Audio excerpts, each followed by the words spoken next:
Chapter 374. Kisah yang seharusnya tidak ada, 9. Kim Suho bereaksi dengan tenang terhadap serangan kejahatan baru. Bahkan, tidak perlu bereaksi berlebihan. Tidak ada iblis yang bisa menahan otoritas pedang suci. Yang harus dia lakukan adalah mengayunkan pedangnya dan memotongnya. Setiap kali Misteltein melintas, puluhan musuh menemui ajalnya. Oi, Kim Sukoi, apakah kamu memanggil orang-orang ini juga? Tidak, ini bukan aku. Suara Heinkes dan Kim Sukoi terdengar dari tengah-tengah medan perang. Kim Suho melirik mereka saat dia mengayunkan pedangnya. Jika bukan kamu, lalu siapa yang memanggil mereka?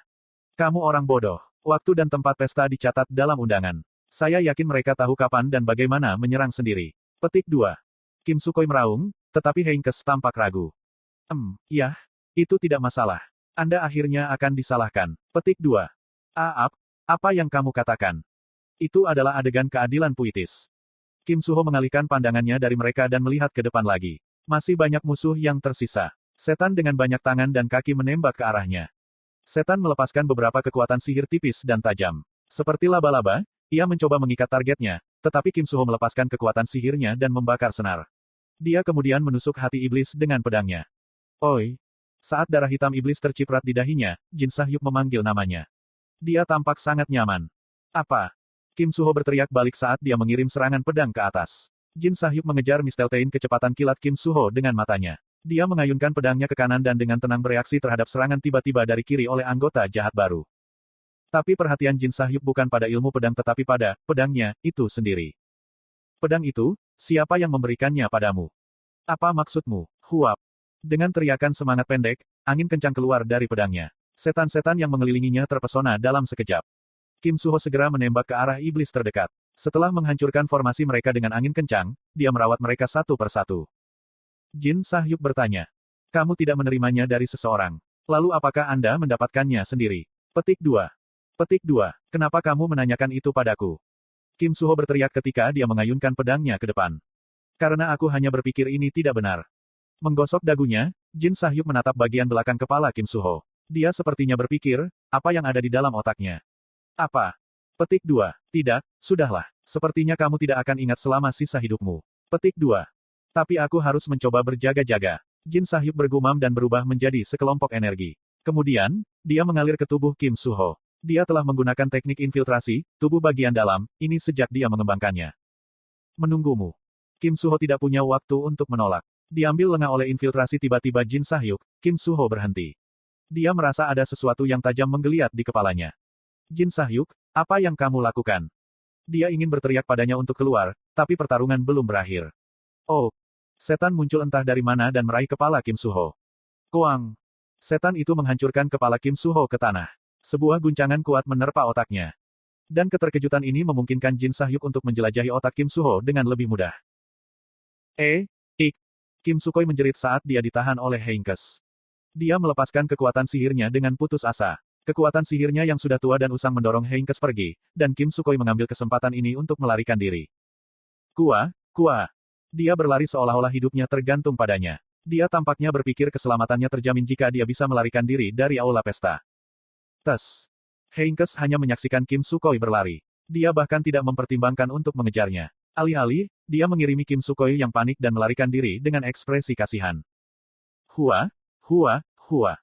Akibatnya, Kim Sukoi meninggalkan aula pesta tanpa hambatan dan berlari melewati lorong. Tetapi pada satu titik, dia tersandung sesuatu. Kim Sukoi terbang di udara sebelum jatuh dengan tercela. Seperti yang dilakukan kebanyakan orang secara tidak sadar, dia berbalik untuk melihat apa yang telah membuatnya tersandung. Petik 2 tanda tanya petik 2. Wajahnya menjadi linglung. Kamu. Suara-suara aneh keluar dari mulutnya seolah-olah lidahnya lumpuh. Kepalanya sakit, dan dia tidak bisa melanjutkan pikirannya. Itu karena seseorang yang seharusnya tidak berada di sini, seseorang yang tidak bisa berada di sini berdiri di depannya. Sudah lama, Presiden. Suara tenang bergema. Kenangan yang dilupakannya muncul dari sudut terdalam pikirannya. Itu adalah Jin Yongwan. Dia belum menua sedikit pun dan tampak seperti dia di masa lalu. Kamu. Kim Sukoi menunjuk ke arah Jin Yongwan dengan jarinya. Tubuhnya bergetar seolah-olah sedang mengalami gempa. Jin Yongwan berbicara sambil tersenyum. Senang bertemu denganmu lagi. Anda pikir saya sudah mati, kan? Mungkin saja begitu. Siapa tahu, mungkin saya ilusi yang diciptakan oleh rasa bersalah Anda. Nah, sekali lagi, saya ragu Anda memiliki perasaan bersalah yang tersisa dalam diri Anda. Itu pasti berarti saya nyata. Petik 2. Wajah Kim Sukoi diwarnai dengan keterkejutan dan keheranan. Keringat dingin menetes ke bawah, membasahi rambutnya yang acak-acakan. Kim Sukoi menatap Jin Yongwan dengan wajah bingung. Nah, kenapa kita berdua tidak bicara sedikit? Jin Yongwan masih memiliki beberapa hal untuk dikatakan, tetapi Kim Sukoi benar-benar keluar dari itu. Dia mengucapkan pekikan yang aneh sebelum pingsan dengan mata memutar ke belakang. Dia bahkan berbusa dari mulutnya. Melihat adegan ini dengan ekspresi tercengang, Jin Yongwan mengangkat alisnya. Dasar pengecut. Bagaimana mungkin seseorang yang membunuh begitu banyak orang menjadi pengecut? Apakah dia membunuh orang tanpa takut tindakan kembali menggigitnya? Jain menendang perut Kim Sukoi yang pingsan sebelum berbalik. Kemudian, dia melompat sedikit kaget. Oh, kamu sedang menonton. Jin Seyeon berdiri di sana, menatap ayahnya dengan mata pahit. Meskipun dia tahu dia hanya Jain yang menyamar, kesedihan dan kenangan mengisi hatinya. Jin Seyeon berbicara. Petik 2. Tolong batalkan penyamaran itu sekarang. Oh baiklah. Ketika Jain membuka kancing penyamarannya, Jin Seyeon melanjutkan dengan napas dalam-dalam. Yun Sengah sedang mencarimu. Oh, ya gelombang, aku yakin dia gelombang. Petik 2. Apakah kamu tidak akan melihatnya? Tidak, tentu saja tidak. Jain tersenyum cerah. Jin Seyeon menatapnya dengan tercengang. Jain menyisir rambutnya ke belakang dan menambahkan. Dia mungkin tahu aku tidak akan kembali ketika dia membiarkanku pergi gelombang kurasa kau bisa menyebut hubungan kita sebagai McGavin. Selain itu gelombang, aku masih memiliki hal-hal penting untuk dilakukan gelombang. Tepat saat Jin Seyeon hendak mengkritiknya dengan kata-kata, itu alasan. Dudu-dudu. Suara helikopter terdengar di atas. Wiing, wiing, suara sirene juga menjadi jelas. Dengar itu gelombang. Sudah waktunya bagi kita untuk berlari gelombang. Jain berbicara dengan senyum cerah. Tanpa pilihan lain, Jin Seyeon menghela nafas. Sekitar 10 menit setelah dimulainya serangan kejahatan baru, bala bantuan dari luar akhirnya tiba. Ini adalah paparan korupsi yang belum pernah terjadi sebelumnya. Fakta bahwa Ketua Asosiasi Pahlawan dan mantan Presiden Korea berkolusi dengan Jin adalah membawa dunia dengan badai. Pengakuan dan peluit-peluit Yoo Jin Wong dan Chai Jo-chul telah mengarah pada konfirmasi eksekutif asosiasi yang memiliki perdagangan rahasia dengan Jin. Tentu saja, Asosiasi Pahlawan telah jatuh ke dalam kekacauan. Pahlawan pensiunan, Yo Jang-won, juga menonjol dalam insiden ini sebagai peniup peluit. Pantheon, kelompok pendukung dari kuil kehakiman, biasanya merupakan tempat peristirahatan bagi pahlawan kuil kehakiman. Tapi mulai hari ini, itu diberikan peran agen investigasi dan kantor pusat. Karena skala skandal ini yang melibatkan pahlawan yang tak terhitung jumlahnya, pemerintah di seluruh dunia menyadari penyelidikan yang menyeluruh diperlukan dan menunjuk kuil kehakiman sebagai penyelidik. Meskipun kuil keadilan juga merupakan bagian dari asosiasi, masyarakat tidak menentang pilihan itu. Itu karena pemimpin mereka, Aileen, jauh dari citra korupsi di mata mereka. Petik 2. Di sisi lain, Chae Na-yun sedang duduk di sofa di lobi kuil keadilan, mengotak-atik kalungnya. Kejahatan baru telah ditekan, dan anggota asosiasi yang korup, termasuk Kim Sukoi dan Yi Yuko, semuanya telah ditangkap. Semua ini hanya memakan waktu setengah hari. Yo Yonha telah memberitahu mereka, selesaikan ini tanpa menyeretnya. Jika kita tidak mengakhiri hal-hal dalam 24 jam, mereka akan meluncurkan serangan balik. Petik 2. Rencana itu berhasil. Tapi untuk beberapa alasan, Chae Na-yun tidak merasa segar. Jika ada, dia merasa pengap. Itu bukan karena keluarga Chae terlibat dalam korupsi. Dia bertekad untuk nasib ini saat dia tahu tentang apa yang sebenarnya terjadi dengan Chae Jinyon. Masalahnya, dia merasa seperti telah melupakan sesuatu yang penting. Dan setiap kali dia merasakan hal ini, tanpa sadar dia memain-mainkan kalungnya. Namun, rasa ketidakharmonisan ini hanya tumbuh lebih kuat saat dia menyentuh kalung itu. Seseorang telah memberikan kalung ini padanya. Dia harus mengembalikannya, tetapi dia tidak bisa mengingat siapa dia harus mengembalikannya. Setiap kali dia merasa seperti akan mengingat, pelupa yang tidak menyenangkan melintas di benaknya. Keek. Astaga. Pada saat itu, sebuah pekikan terdengar. Terkejut, Chae Na-yun mengangkat kepalanya yang lebih rendah. Rahel, yang duduk di ruangan yang sama dengannya sebagai saksi, membuat ekspresi terkejut. Jeritan itu datang dari Spartan yang sedang tidur di pangkuannya.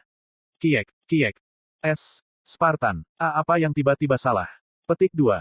Kiek. Dia hampir mengalami kejang. Hei, lakukan sesuatu tentang dia. Petik 2. Para pahlawan lainnya, yang juga hadir sebagai penguji, mengerutkan alis mereka. Yo Si-hyuk, yang merupakan teman dekat dengan Yo Jin Wong, cemberut sangat keras. Spartan. Kie. Ketika Rahel meraih sayapnya dan berbisik, Spartan berhenti. Tapi kemudian, dia mulai mematuk jam tangan pintar Rahel. Apa yang awalnya dimulai dengan tek-tek-tek dengan cepat berubah menjadi tudududududu. Seolah burung pelatuk telah berevolusi menjadi bor listrik. Apa sekarang? Terkejut, Rahel menyalakan jam tangannya, bertanya-tanya apakah dia kehilangan sesuatu. Tetapi dia tidak dapat menemukan sesuatu yang tidak biasa, hanya pesan dari koneksi yang ditetapkan sebagai teman VVIP. Benar, pesannya dari Yo Yonha. Chae Nayun, yang menyaksikan dengan penuh rasa ingin tahu, bertanya. Apa itu? Aku tidak tahu. Sepertinya pelatuk itu ingin kamu memeriksa jam tangan pintarmu. Apakah Anda mendapatkan sesuatu? Petik 2. Aku menerima pesan dari Yonha, tapi hanya itu. 1. Petik 2. Yo, bisakah kamu memilih antara ucapan sopan dan ucapan biasa alih-alih menggabungkan keduanya? Rahel mengerjapkan matanya seperti yang sering dilakukannya dan menatap Chae Nayun. Kemudian, dia menurunkan pandangannya tanpa balasan dan membaca pesan Yo Yonha. Detik berikutnya, wajahnya menegang. Tapi bukan hanya wajahnya, tubuhnya menjadi sekeras batu, hampir seperti dia jatuh ke dalam pemikiran yang mendalam. Chae Nayun mengangkat alisnya dan bertanya. Apa itu? Apa sesuatu terjadi? Petik 2. Petik 2 petik 2. Rahel tidak menjawab. Halo, bisakah kamu mendengarku? Dia mengabaikan Chae Nayun tidak peduli berapa kali Chae Nayun bertanya. Sedikit tersinggung, Chae Nayun mengerutkan alisnya dan menyalakan jam tangannya. Dia memiliki pesan baru yang tak terhitung jumlahnya. Di antara mereka, pesan Yo Yonha menonjol. Chae Nayun mengkliknya tanpa banyak berpikir. Segera setelah itu, Chae Nayun membuat ekspresi terkejut yang sama dengan yang dimiliki Rahel. Pikirannya berhenti, dan begitu pula tubuhnya. Hanya matanya yang perlahan bergerak ke atas dan ke bawah, membaca kata tertentu. Petik 2 titik petik 2. Kata tertentu, adalah nama biasa. Tetapi pada saat yang sama, itu tidak biasa. Pesan teks yang Yo Yonha kirimkan memiliki nama seseorang. Chae Nayun tidak ingat nama ini. Namun, itu terasa akrab di matanya. Chae Nayun tanpa sadar mencengkeram kalungnya. Kemudian, dia perlahan mengangkat kepalanya. Rahel, yang tampaknya menerima pesan yang sama dengannya, menatap balik. Ketika mata mereka bertemu, Rahel bertanya. Petik 2. Kim Ha-jin ini, siapa dia? Chae Nayun tidak bisa menjawab. Mereka berdua membutuhkan waktu untuk refleksi yang mendalam. Bulan telah berlalu, namun persidangan masih berlangsung. Kim Sukoi dan Yi Yuko masih mengaku tidak bersalah, menerima kritik dari publik. Di sisi lain, Yu Jinwong telah mengakui kesalahannya dan telah dihukum karena berbagai tuduhan. Chae Jochul berdiri di posisi yang sedikit unik. Mempertimbangkan bagaimana dia adalah salah satu dari whistleblower dalam kasus ini, kontribusi yang dia lakukan selama perang melawan Orden, dan kesehatan fisiknya yang memburuk karena usianya dan partisipasinya dalam perang setan besar. Petik 2. Segala sesuatunya berubah dengan cepat. Aku masih tinggal di gubukku di sisi tebing Alpen, menonton TV sambil mengunyah sereal. Gerbang korupsi Asosiasi Pahlawan, yang berumur sebulan belum mati dalam siklus berita. Dalam kasus apapun, rasanya tidak terlalu buruk melihat dunia yang maju menuju cerita yang seharusnya tidak ada. Padahal, saya cukup senang. Dunia ini tidak hanya melarikan diri dari kesulitan yang dikenal sebagai Baal, tetapi juga diambang menghilangkan tumor kanker yang merupakan Asosiasi Pahlawan. Tapi pengaturan ini bahwa eksekutif asosiasi berkolusi dengan jin untuk mempertahankan otoritas mereka. Tidak. Saya harus berhenti menyebut hal-hal sebagai pengaturan. Aku seharusnya tidak menggunakan kata itu. Lagi pula, itu hanya membuatku sedih. Tok, tok. Pada saat itu, seseorang mengetuk pintu saya. Seorang tamu. Saya mematikan jam tangan pintar dan bangkit dari kursi. Meskipun dunia berubah agak cepat, saya masih menjalani kehidupan yang santai. Tok, tok. Tamu pertama hari ini tampaknya tidak sabar. Aku hendak membuka pintu tetapi berhenti sejenak. Dengan tanganku memegang erat kenop pintu, aku menghela nafas. Mau tak mau aku berpikir, mungkinkah itu? Namun segera, saya tertawa dan menggelengkan kepala. Saya mengejek diri sendiri. Selama sebulan terakhir, saya telah mengantisipasi sesuatu di sudut pikiran saya. Bahwa mereka akan mengingat saya dan datang menemukan saya, harapan kosong. Tetapi sekarang saya tahu itu tidak mungkin. Jadi, saya membuka pintu, tidak berharap banyak. Kiik. Pintu kayu berderit terbuka, memperlihatkan dua orang berdiri di luarnya. Mereka adalah wanita pirang, bermata biru. Seperti yang diharapkan, mereka adalah orang asing. Wanita di sebelah kanan menelan ludah sebelum membuka mulutnya. Kamu, apoteker Cliffhaven. Iya itu benar. Saya berbicara dengan sengaja. Tampaknya tidak realistis atau karismatik bagi seorang apoteker misterius yang hidup di tepi tebing di gunung yang kasar untuk berbicara dengan sopan. Begitu. Wow, sungguh, akhirnya kami. Petik 2. Kedua wanita itu menangis sambil berpelukan. Aku akan mengejarmu jika kamu terus menangis. Tidak, kami akan berhenti menangis. Petik 2. Saya menuntun mereka masuk begitu mereka berhenti menangis dan bertanya tentang gejala pasien. Mereka mengatakan itu racun dari ular al-bahara yang berbisa. Bahkan di dunia ini, Di mana pengetahuan ilmiah dan magis kedokteran ada, racun Albahara adalah racun yang tidak dapat diobati yang menyebabkan kematian yang tak terhindarkan. Meskipun kematian tidak akan terjadi secara instan, seorang korban yang menderita akan menderita selama 3-14 hari sebelum akhirnya meninggal. Setahu saya, tidak ada penawar racun. Apakah Anda memiliki racun ular atau giginya? Ah, ya, untuk jaga-jaga. Keduanya siap. Dari tas mereka mengeluarkan racun ular, banyak gigi, dan bahkan sisiknya. Kami membatalkan penguatan ki kami setelah membunuh ibunya dan disergap oleh bayi yang bersembunyi di dekatnya. Kami lengah. Petik 2. Saya melihat. Iya, Albahara Snake memiliki gigi yang lemah, jadi selama Anda mempertahankan penguatan ki Anda setiap saat. Ya, baiklah, kamu bisa pergi. Petik 2. Maaf. Saya mengambil materi dan mengirimnya keluar. Saya tidak suka menunjukkan kepada orang-orang proses pembuatannya. Ah, ya, mengerti. Segera setelah saya melihat kedua wanita itu pergi, saya menelan racun Albahara Snake. Sebenarnya, detoksifikasi terjadi secara otomatis jika saya menganalisis racun. Detoksifikasi adalah salah satu cara paling sederhana untuk memanfaatkan medicinal memory fisik. Petik 2. Au, itu menyakitkan. Setelah sekitar 3 menit, obat memori fisik menyimpan penangkal racun Albahara. Saya segera mematerialisasikan penawarnya dalam bentuk pil. Sambil memegang pil di tanganku, aku berteriak keras. Oi, silahkan masuk. Kedua wanita itu dengan cepat masuk, dan aku menyerahkan obat penawarnya. Mereka tidak meragukan pil saya sedikit pun. Mereka hanya menangis dan menyerahkan saya permata mahal, berlian biru. Terima kasih. Setelah membungkuk 90 derajat, mereka meninggalkan kabin saya. Petik 2. Ya, hati-hati. Setelah mengirim mereka, saya duduk kembali di kursi dan menyalakan jam tangan pintar saya. Di sisi lain, Kepala Pejabat Essence of the Stride Yoyonha mengumumkan pengunduran dirinya, tetapi perselisihan sengit para guild dari guild telah membuatnya menarik kembali pernyataannya. Banyak orang mengirim kata-kata penghiburan dan simpati Yoyonha dan Yojin Wong. Arloji memiliki fungsi proyeksi TV. Tetapi berita itu tidak begitu menarik. Saya menatap Yoyonha mengadakan konferensi pers sebelum mengganti saluran. Kejadian Kuang O adalah subjek utama dalam masalah ini. Ah. Saya segera mematikan arloji. Insiden Kuang O. Sejujurnya, saya berharap insiden Kuang O akan membantu saya. Meskipun ingatan saya terhapus dari pikiran semua orang, saya berharap seseorang akan mendapatkan kembali ingatan mereka begitu mereka mendengar insiden Kuang O. Tetapi itu tidak terjadi. Sebulan berlalu, tetapi tidak ada yang datang menemui saya. Tapi itu tidak perlu dikatakan lagi. Itu pantas untuk hubungan palsu yang dibangun melalui kekuatan penulis untuk menghilang. Lagi pula, dunia ini bukan novel lagi. Saya bukan lagi novelis Kim Ha-jin, tetapi Kim Ha-jin tidak penting. Petik 2. Tok, tok. Saat aku menghela nafas, ketukan lainnya terdengar. Sudah pengunjung kedua. Banyak pengunjung hari ini, ya.